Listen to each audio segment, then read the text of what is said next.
అస్సలాముఅలైకుం. నేను ఈరోజు వచ్చేసి బెల్లం పాకంతో రవ్వ లడ్డూలు చేసి చూపిస్తున్నానండి. అందరు కామన్గా చక్కెర పాకంతో చేస్తుంటే నేను డిఫరెంట్గా బెల్లం పాకంతో తయారు చేసే విధానం చూపిస్తున్నాను. ఫస్ట్ ఒక 2 టేబుల్ స్పూన్ల ఘీ వేసుకొని డ్రై ఫ్రూట్స్ని వేయించుకోవాలి. దూరగా వేగాక బౌల్లో తీసుకొని అదే ఘీలో ఈ రవ్వ కూడా వేసుకొని వేయించుకోవాలి.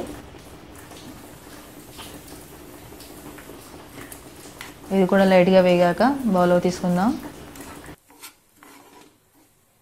కప్ ఆఫ్ రవ్వకి ఒక పావు కప్పు బెల్లం తీసుకొని దాంట్లో పావు నీళ్ళు కలుపుకొని కొంచెం పాకం వచ్చేదాకా తీసుకోవాలి. దీన్ని పాకం చేసుకోవాలి. బెల్లం పాకం వచ్చే వరకు చేసుకొని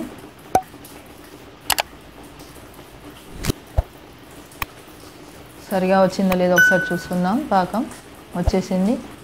రవ్వను కూడా దీంట్లో యాడ్ చేసుకొని డ్రై ఫ్రూట్స్ వేసుకొని కొంచెం ఇలాచీ పౌడర్ యాడ్ చేసుకొని ఇలా మొత్తం మిక్స్ చేసుకొని స్టవ్ ఆఫ్ చేసుకొని కొంచెం లైట్గా చల్లారాక ఇలా ముద్దలు చేసుకోవాలి. గుండ్రంగా ఇలా చేసుకొని ప్లేట్లో తీసుకోవాలి.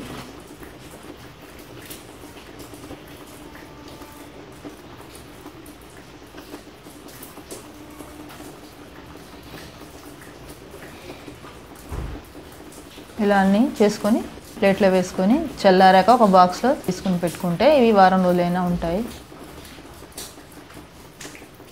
రెడీ అయిపోయినండి రవ్వ లడ్డు బెల్లం పాకంతో. మీరు కూడా ట్రై చేసి చూడండి. లైక్ చేయండి, షేర్ చేయండి, సబ్స్క్రైబ్ చేయండి. Thank you for watching. Allah Hafiz.